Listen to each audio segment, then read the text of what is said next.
What's going on, everyone? Welcome to another exciting episode of FORNEVERNEWS! In today's episode, we've got some stories to talk about. Okay, people, for starters, we got some updates regarding Black Clover's manga sales. Now, in case you don't remember, Black Clover's manga was stuck on a certain number of sales for a very long time as a franchise as a whole. However, with the ending of the anime, it has seen a pretty significant boost. So we're going to be taking a look at the sales, the recent sales number updated for the Black Clover manga. We got an update for the upcoming Jujutsu Kaisen popularity poll, and something very interesting to note about how they're doing this poll, opposed to how they've done a lot of the other polls as of recent, like One Piece and things like that. We also got a couple of other popularity polls, including the results for the Undead Unluck popularity poll. A lot of people really digging that Undead Unluck. And also we got the results of the Boruto popularity poll, and I've seen a few people bickering back and forth regarding the results of that. We're going to be taking a look at all of them. The author of Dr. Stone recently issued an apology. We're going to be taking a look at that. We got the latest top 50 manga sales for volumes, and yeah, we talked in a recent episode of FORNEVER News about some manga sales, but I told you guys those were a little bit late. These are fresh, brand new,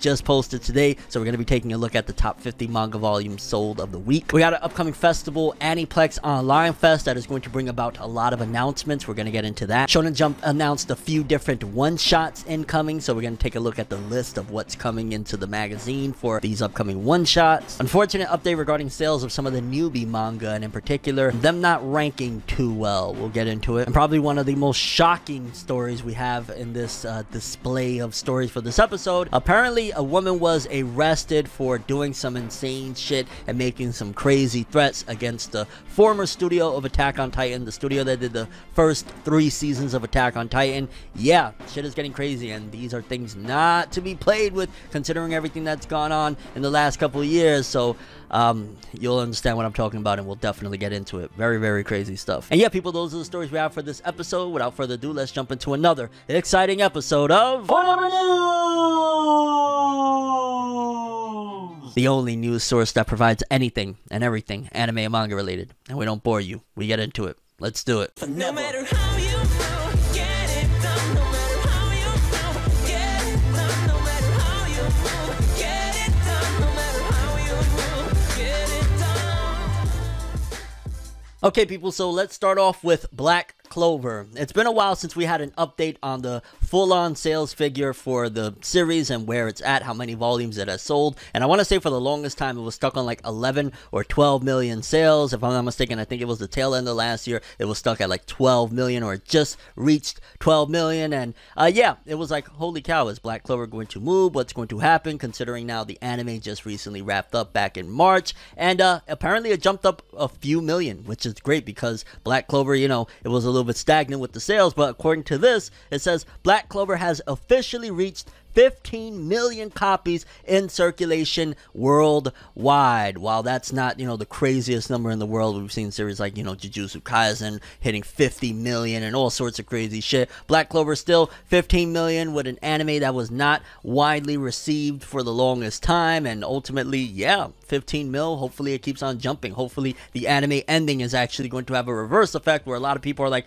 oh shit, I was digging the anime, let me go get into the manga, let me keep buying the volumes. But we'll see the next time we get a big update, because 3 million for a series that was stuck on 12 million, that's a very significant boost in the last few months for the Black Clover series. And yeah, I'm happy to see it. Yuki Tabata deserves it. He's been kicking ass for a long time. So 15 million sold, let's go. Next up, let's take a look at some of the upcoming one-shots that will be hitting Weekly Shonen Jump. Usually one-shots, if they're popular enough, they'll eventually get serialized. So we got the titles for the upcoming one-shots. It says Weekly Shonen Jump's new upcoming one-shots. Issue number 27, we're going to get Tatarashido by Yuki Suenaga and Takamasa Mou. So I'm not sure about that one. Issue number 28, Gekko Kanzen Sakabu by Koki Ishikawa. Again, I'm not familiar with that one. And issue number 29, we'll be getting Sleeping and Gang by Yuta Kawe. So yeah, a lot of unfamiliar authors that are dropping these one-shots, but looking forward to reading a couple of them. In case people don't know, it was back in the day that I was very excited for the Black Clover one-shot, and then eventually it got serialized, and here we are. So who knows, maybe one of these could be a magical one that's going to lead to a very popular series in the future, or they could all 3 fizzle out. We gotta wait and see. But yeah, Shonen Jump got some new one-shots incoming. Moving forward, we got an update. Apparently Jujutsu Kaisen is having its second character popularity poll, but it's going to be a little bit different than some of the previous popularity polls we've seen, because according to this, it says Jujutsu Kaisen's second character popularity poll will only have a postcard voting system. Application tickets will be attached to Weekly Shonen Jump issue number 26 and volume 16 of the series, which basically means they don't care about input outside of Japan. Basically, the only way to be able to vote for this one is old-fashioned, how they've done up until recent times of you got to buy the magazine and then fill out the postcard and mail it in. So me and you can't participate in this, which means that they're doing this to get more info on what's rocking over there in Japan for Jujutsu Kaisen, to move forward on how to essentially cater to the market over there more, because if, you know, we start participating over here in like the US or in the UK or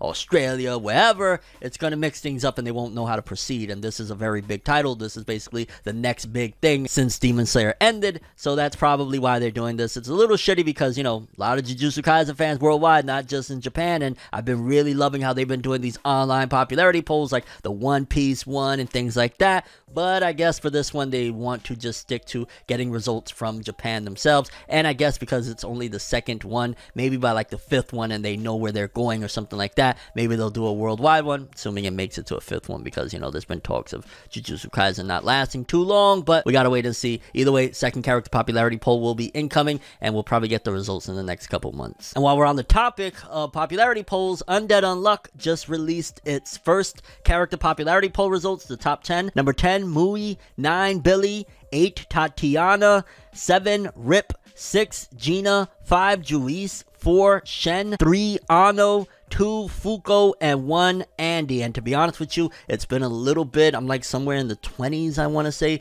of chapters, and I really only remember that the main two characters is Andy and Fuko, and I want to say I also remember Shen, if I'm not mistaken. But they had a pretty decent turnout of votes. I mean, Andy alone was over 9,000 votes for Andy, and then Fuko as well. And yeah, Andy and Fuko pretty dope, and I really got to catch up on Undead Unluck. I've been slacking, and I want to say even the English release just dropped over here of the first volume. So if you don't know anything about Undead Unluck, it's a pretty interesting series from what I've read thus far. You might want to check it out. And yeah, those are the character popularity poll results for the first character popularity poll of Undead Unluck. And since we're on a roll with character popularity polls, the Boruto first ever character popularity poll that I want to say was just done in the West. I don't believe this was like a Japan thing or from, you know, V Jump or Shonen Jump or anything like that. I think this was like an English Jump thing where they was just taking a look, because at the end of the day, Naruto and the Boruto property is more popular just worldwide than just in Japan. So that's probably why they were like, well, let's see what's going on and what's cooking, not just only in Japan, but everywhere else. And coming in from number 21 to 11, 21 Delta, 20 Chocho, that shocked the living shit out of me. 19 Ishiki, seems a bit low. 18 Ada. 17 Inojin. What? I wouldn't put Inojin in my top 30, but okay. 16 Orochimaru, he hasn't been seen in ages. 15 Momoshiki, likewise. 14 Code. Okay, I could see that. I would expect him more to be top 10, but that's not too off. 13, Shikamaru. 12, Shikadai. How is Shikadai above Shikamaru? What is this? 11, Kashin Koji. He would be easily, if we're talking about like Boruto stuff, he would be top 10, probably even top 5 of like the last year and some change, just being honest, because Kashin Koji was an amazing character. And now I'm starting to understand, though, a little bit of people questioning the validity of this popularity poll. Like, yeah, Shikadai over Shikamaru, Orochimaru on, Inojin on here. Like, what? And then the top 10. Number 10, Sumide. Am I the only one that's just kind of like, where did this Sumide hype come from? I get it that they've been more so incorporating her into manga and stuff like that, because she was originally just an anime only that they little by little started wedging into the manga. But fam, like, who's really hype off that Sumide? Maybe I'm off on that, and if I am, forgive me, but I don't know how the hell Sumide landed in top 10. 9, Himawari. I mean, I have some hopes for Himawari to be great, but Himawari number 9 in the top 10. 8, Mitsuki. Okay, I'd probably have him in the 5, in the top 5, but alright. 7, Kawaki 7. Oh, no. Throw the whole list away. Throw the whole... Who else is going to be on top of him? Kawaki number 7 when this dude has held this franchise on his back? Throw this list away. Who's... Sakura number 6. Throw it away. Throw it away. What? Sakura, number 6. Get this shit out of here. Number 5, Sasuke. I put him top 3. Number 4, Hinata. What the fuck is Hinata? Don't get me wrong, okay? Hinata's waifu for life. But what the fuck is Hinata? Who voted for this? What? Number 3, Sarada. Number 2, Naruto. Number 1, Boruto. Oh, no. Kawaki not even being in top 5. Hinata being in top 5. Who the fuck gives a fuck about Hinata right now? Like, I got videos talking about and praising Hinata from the Naruto days. She hasn't done a motherfucking thing in Boruto. Why is Himawari in the top 10? Why is Sumide in the top 10? I'll be honest with you. This is a terrible character popularity poll. I mean, you got some of them right. Like, of course, Naruto is going to be in the top 3. That's cool. Sarada, awesome character. I rock with her. Boruto, the main character. He's the MC, so you would expect him. But my list would have been different. Like, honestly, I would have either Naruto or Kawaki at number 1. Maybe, you know, 1 and 2 would be occupied by Naruto and Kawaki. Probably number 3, Sarada. So Sarada's probably exactly where I would have put her. Number 4, probably Sasuke. Number 5 would have been Mitsuki. That probably would have been my top 5. But what the fuck, man? I ain't gonna lie. Like, this list is janky as hell. Whack. Like, yeah. Bad. Throw it away. Moving forward, the author, I want to say he's the author because there's the artist and author. There's 2 people that work on Dr. Stone. The author of Dr. Stone's manga recently issued an apology, and here's what happened. Riichiro Inagaki apologizes because of Dr. Stone being sold out in many stores and mentions all volumes of the series could be reprinted soon. So it seems as though Dr. Stone is doing very well for itself. And yeah, when I first initially heard the story, I was like, he apologized. What did he apologize for? Like, is he getting canceled? What happened with him? But yeah, he's just being a really dope guy of like, hey, you can't get your hands on Dr. Stone volumes. I feel you. My bad. They'll probably get reprinted, especially we're getting another season of the anime soon. It'll get reprinted, so don't worry. And man, I kind of feel like I should catch up with Dr. Stone soon. And I know probably a few people are going to encourage that in the comments because I've heard some wild shit about the manga. I'm an anime only on it, but I've heard some wild shit about the manga. Maybe I might. I don't know. But shout outs to Riichiro Inagaki for, you know, apologizing for something. So like, yo, that's out of your control, fam. Like, it's selling like hotcakes. That's a dope thing. Congrats to you. Okay, people, next up, we got an announcement for Aniplex Online. It says, Aniplex Online Fest returns July 4th, and it will provide the latest information on Demon Slayer Kimetsu no Yaiba, Sword Art Online movie Progressive, Aria of a Starless Night, Fate Grand Order anime project, and Madoka Magica X Magia record. Now, of those, of course, very excited to see what they got to say about Demon Slayer Kimetsu no Yaiba. Maybe it'll be about the upcoming season, because by then I want to say we'll be 1 season shy of season 2 dropping, and also the video game will be coming around that point as well. Sword Art Online Progressive, I'm looking a little bit forward to it. I was hoping for it to be a series and not a movie, but alright. Don't really care about Fate Grand Order. I've never gotten into it, and I haven't heard great things. And I'm more so looking forward to the upcoming Madoka movie, opposed to this Madoka X Magia record. So, a couple of things to look forward to. Nothing crazy there, because I don't know what the hell they would announce about Demon Slayer, considering, yeah, the 2nd season is going to be starting in October, and probably the video game will be dropping around there. And Sword Art Online movie Progressive. Hey, I want to watch it. Okay, people, let's talk a little bit of sales now. Apparently, a lot of the, you know, big Shonen Jump newbies like Marshall and Undead, Unluck haven't really been doing amazing, at the very least the last couple weeks, because it was reported no Oricon again, which means that none of the newbie manga volumes from Jump charted or ranked this week. According to Shoseki estimations, on this 4th week, Marshall sold in its 4th week 11.8k. So basically, the latest volume of Marshall is in 4 weeks at 120,000, which that's pretty freaking good for a newbie. Undead Unluck has sold 3.2 with 46,000. So yeah, Undead Unluck is little by little falling further and further behind Marshall. While Marshall's at 120,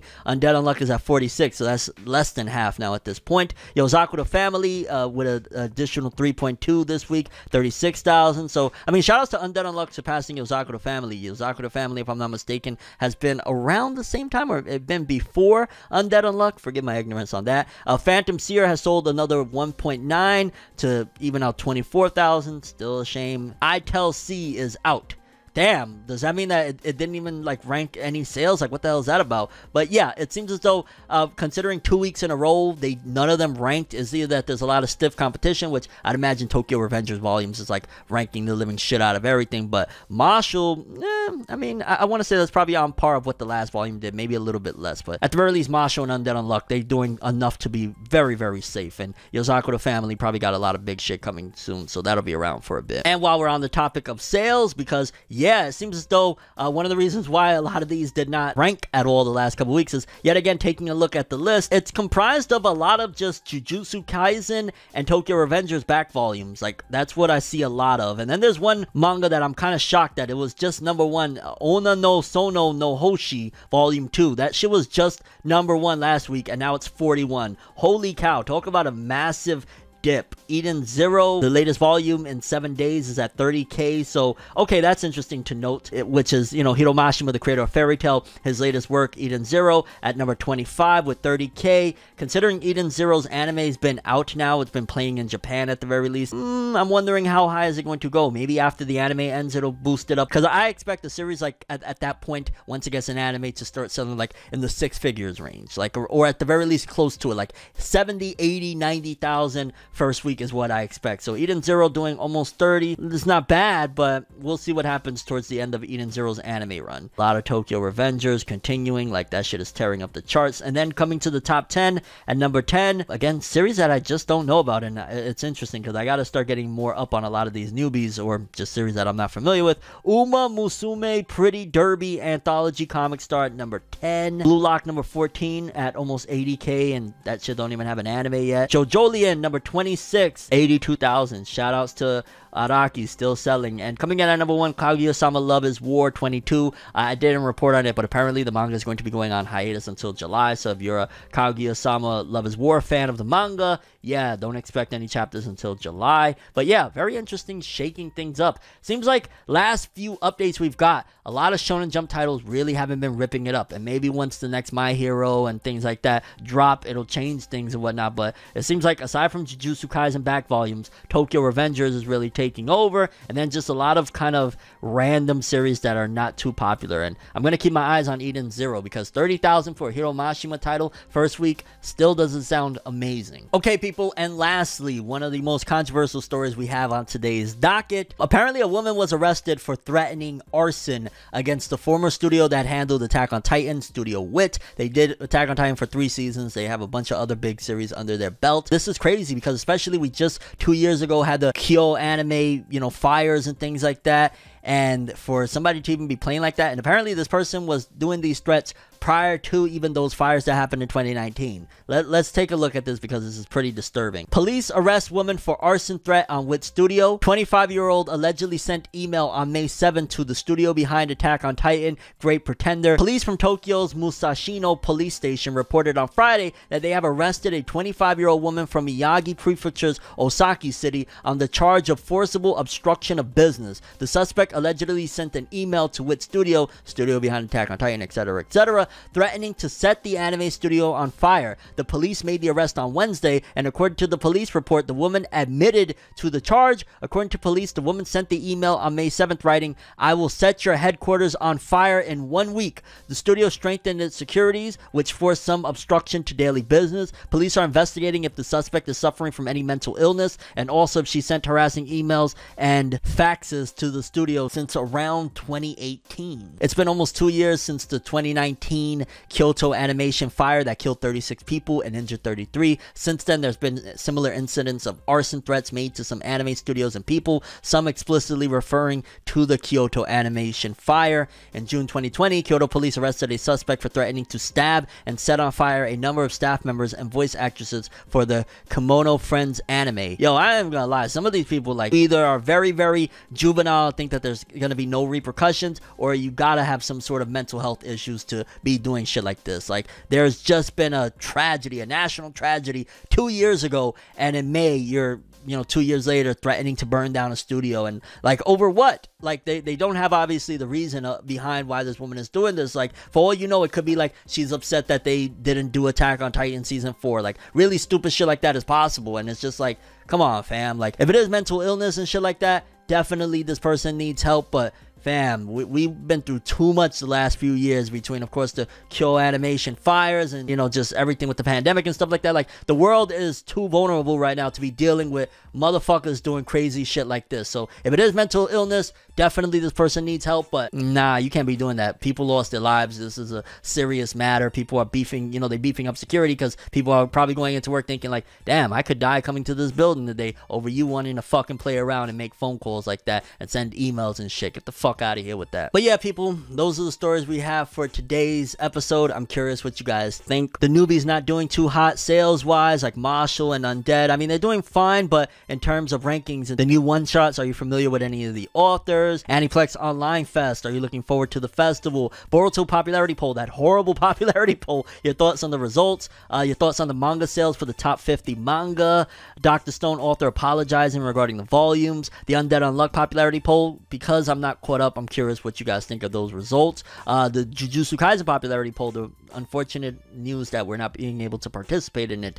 Black Clover's manga jumping up a few million sales. This threat and this woman being arrested over threatening Wit Studio. Like, what the hell is going on? And your thoughts on any of the stories we covered in this episode. But that's all I have for this one. Thanks for watching. Hope you enjoyed. If you liked anything I had to say or enjoyed the video, drop me a like. I'd greatly appreciate it. And if you want more from me, make sure to subscribe. Follow me on Twitter, Instagram. Hit that bell to get all notifications. And if you want to follow any of my other social media, links are in the description below. I'm ForneverWorld, and as always, people, have an awesome day. And remember the golden rule: anime and manga for life, boy. Have an awesome day. Peace in. And you guys just watched another episode of Fornever News.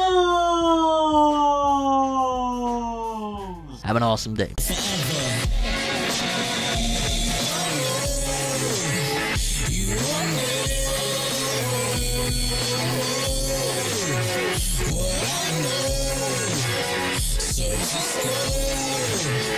To find